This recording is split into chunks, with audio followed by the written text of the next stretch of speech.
अचानक आज हमें पहाड़ की चोटी से चढ़कर एक जंगल के बीच में सुनसान घर पर जाना पड़ा। प्रातः काल में अपने कुकुर ब्रूनो को नाश्ता देने के पश्चात मैं अपने पशुओं के लिए शरबत बनाती हूँ। शरबत बनाने के बाद मैं उस पात्र को अपने खोपड़े पे रखती हूँ और सीधा अपने पशुओं के समीप पहुँच जाती हूँ। फुर्की यहाँ पर शरबत नहीं पी रही होती है, जिसके लिए मैं उसे रोटी का टुकड़ा उसके मुँह में ठूस देती हूँ। रोटी का टुकड़ा ठूसने के बाद मैं इन्हें सीधा वनवास की ओर ले जा लेती हूँ। वनवास में छोड़ते ही यहाँ पर विचित्र प्रकार की आवाजें भी निकालनी पड़ती है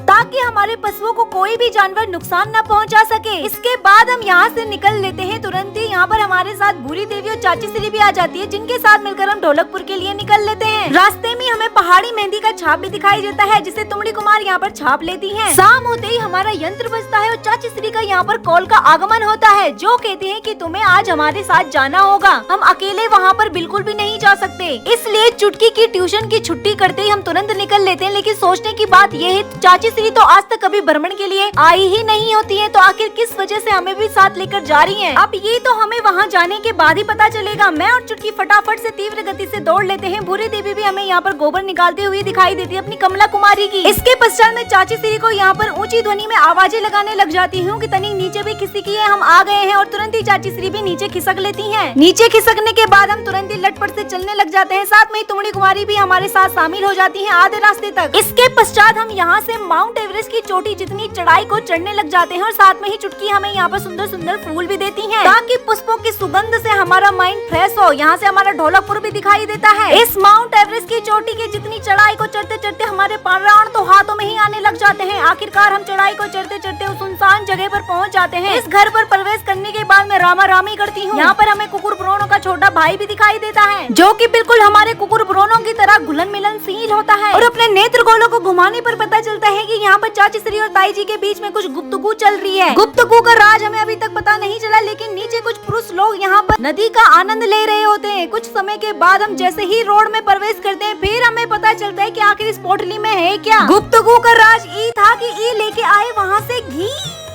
शुद्ध देसी गाय का घी लेके आए हैं ये 1 किलो। यहाँ पर सुधा आंटी भी हो जाती है कि ससुरा इनको कैसे मिल गया, हमको तो मिला ही नहीं है घी। क्योंकि आ रहा है घी संक्रांत का त्योहार, तो उसमें घी खाना अति आवश्यक होती है। तो आप मुझे कमेंट बॉक्स में बताओ कि घी क्यों खानी चाहिए घी संक्रांत के दिन। और सुधा आंटी को घी मिले न मिले, लेकिन हम उसे कद्दू दे लेते हैं ताकि उनके दिल को तसल्ली मिल सके। मिलती हूँ अगली वीडियो में।